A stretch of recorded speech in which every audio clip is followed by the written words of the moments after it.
আসসালামু আলাইকুম বন্ধুরা, স্বাগতম তোমাদেরকে ওয়ান্স পয়েন্টের এই নতুন পর্ব।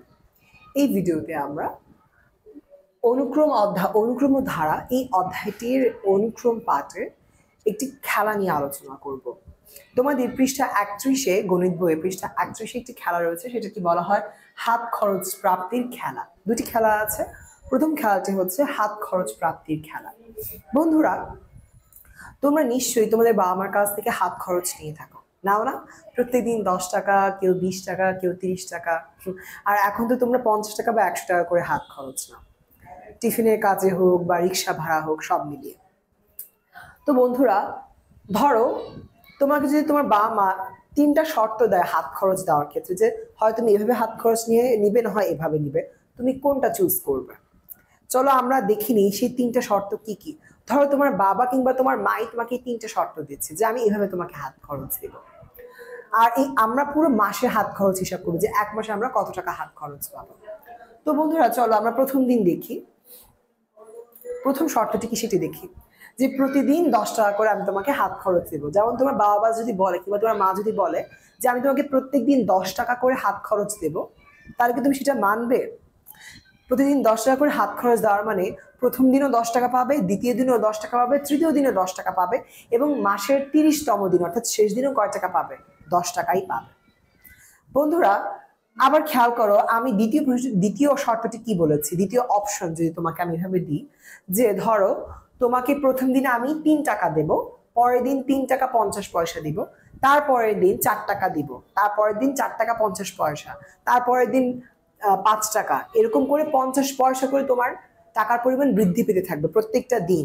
মানে ধরো আজকে আমি তোমাকে 3 টাকা দিয়েছি মাসের শুরুতে, ঠিক তার পরের দিন কি দেবো? 3 টাকা 50 পয়সা দিব, তারপরের দিন দিব 4 টাকা, আবার তারপরের দিন দিব 4 টাকা 50 পয়সা। এভাবে করে 50 পয়সা করে যদি তোমার হাত খরচের পরিমাণ বৃদ্ধি হয়, তুমি কি এটা মেনে নেবে কিনা?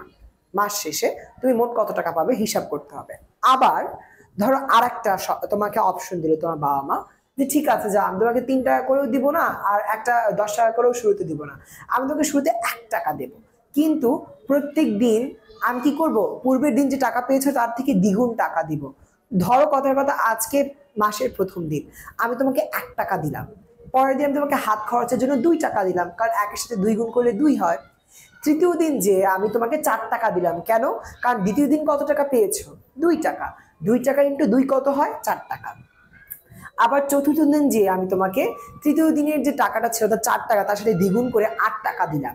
এরকম আমি তোমাকে প্রত্যেক দিন পূর্বের দিন যে টাকাটা দিয়েছি তার দ্বিগুণ করে আমি তোমাকে টাকা দিচ্ছি। তুমি কি সেটা নেবে কিনা? বন্ধুরা দেখো, তোমার কাছে তিনটা অপশন আছে, তাই না?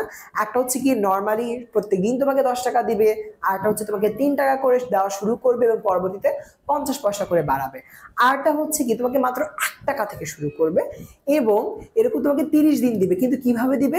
প্রথম 1 টাকা দিলে পরের দিন 2 টাকা, তারপরের দিন 4 টাকা, তারপরের দিন 8 টাকা, অর্থাৎ প্রত্যেক দিন কি পরিমাণে টাকা দিচ্ছে আমাকে? তার আগের দিনের থেকে দ্বিগুণ টাকা দিচ্ছে। এই তিনটা অপশনের মধ্যে তুমি কোনটা চুজ করবে?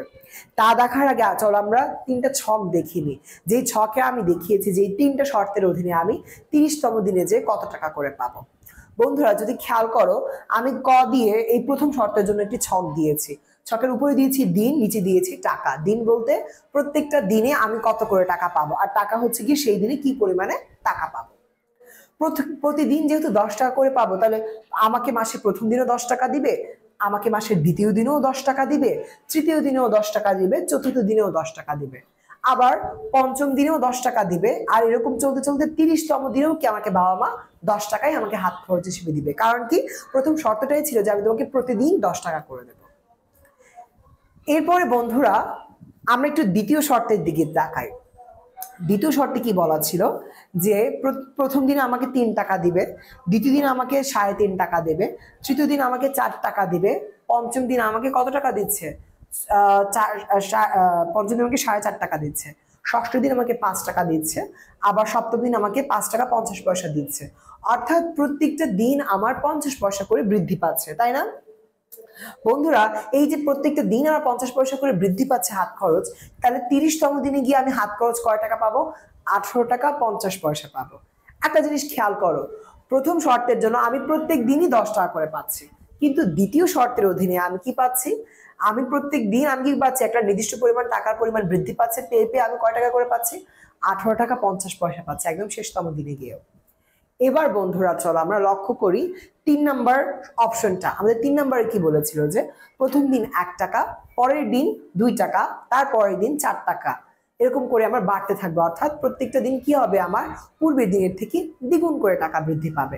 যদি তাই হয় তাহলে তার জন্য আমি কি ছক পেলাম দেখো, প্রথম দিন আমাকে বাবা মা দেবে 1 টাকা, পরের দিন আমাকে দিবে 2 টাকা, তারপরের দিন যে দিবে 4 টাকা, তারপরের দিনে 8 টাকা, তারপরের দিন 16 টাকা, তারপরের দিন 32 টাকা, অর্থাৎ দ্বিগুণ করে বৃদ্ধি পাচ্ছে। বন্ধুরা তোমরা জানলে অবাক হবে, 30তম দিনে গিয়ে এই টাকাটার মান কত দাঁড়াবে, শুধুমাত্র 30তম দিনে। দেখো কত বড় একটা সংখ্যা, 53,68,000, 53,68,70,912 টাকা।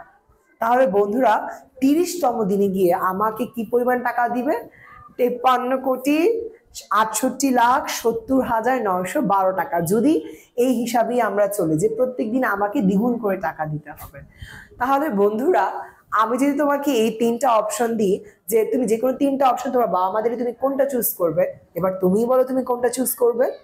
অবভিয়াসলি তুমি 3য় নম্বর অপশনটাই চুজ করবে, কারণ সবশেষে গিয়ে আমরা কি দেখতে পাচ্ছি, 53,68,00,000, এত বিশাল হিউজ পরিমাণ টাকা আমি মাত্র 30তম দিনে পাচ্ছি। তার মানে মোট যোগ করে তো আরো বৃদ্ধি পাবে। তার মানে বন্ধুরা দেখতে পেলে যে আমরা হাত খরচ পাওয়ার জন্য কি কি উপায় অবলম্বন করতে পারি। আর একটা জিনিস কিন্তু আমরা এর মাধ্যমে দেখতে পেলাম, সেটা কি দেখো তো, এগুলোকে যদি আমি ক্রম হিসেবে বিবেচনা করি, ক্রম হিসেবে প্রত্যেক দিনের পাওয়ার টাকার মানটাকে, তাহলে এটা কি ক্রম দাঁড়ায় দেখো, প্রথম দিনও 10, তারপরের দিনও 10, তারপরের দিনও 10, তারপরের দিনও 10, 30তম দিনে গিয়েও 10। এটাকে আমরা বলি ধ্রুব অনুক্রম। দেখো এরকম কাইন্ড অফ এরকম বেরোচ্ছে না, 10 10 10 10, একদম শেষে গিয়ে 30তম দিনে গিয়েও আমি কত পাচ্ছি, 10ই পাচ্ছি। যেহেতু আমি যে সকল অনুক্রমে আমার প্রত্যেকটি পদের মান একই হয় তাকে আমি বলি ধ্রুব অনুক্রম। তাহলে বন্ধুরা ধ্রুব অনুক্রম কি, ধ্রুব অনুক্রম হচ্ছে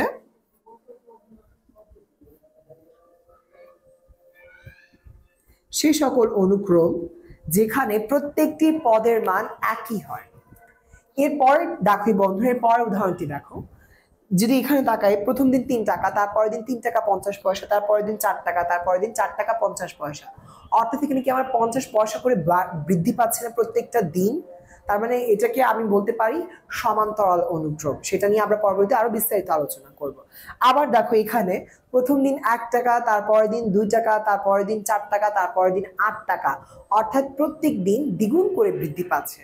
এই দ্বিগুণ করে বৃদ্ধি পাচ্ছে এরকম অনুক্রমকে আমরা বলি গুণোত্তর অনুক্রম। এটা নিয়েও আমরা পরবর্তীতে আরো বিস্তারিত আলোচনা করব। তাহলে বন্ধুরা হাত খরচ প্রাপ্তি খেলাটা খেলে তোমাদের কেমন লাগলো, আশা করি মজা লেগেছে। তোমরা নিচে কমেন্ট বক্সে গিয়ে জানাবে তোমাদের কেমন লেগেছে। আর এরকমই তোমাদের বাবা মার কাছে তোমরা শর্ত উপস্থাপন করতে পারো হাত খরচ চাওয়ার জন্য, দেখবে বাবা মার রিয়াকশন কি হয়, বাবা মা কোনটা চুজ করে। আশা করি তোমরা এটি বুঝতে পেরেছো।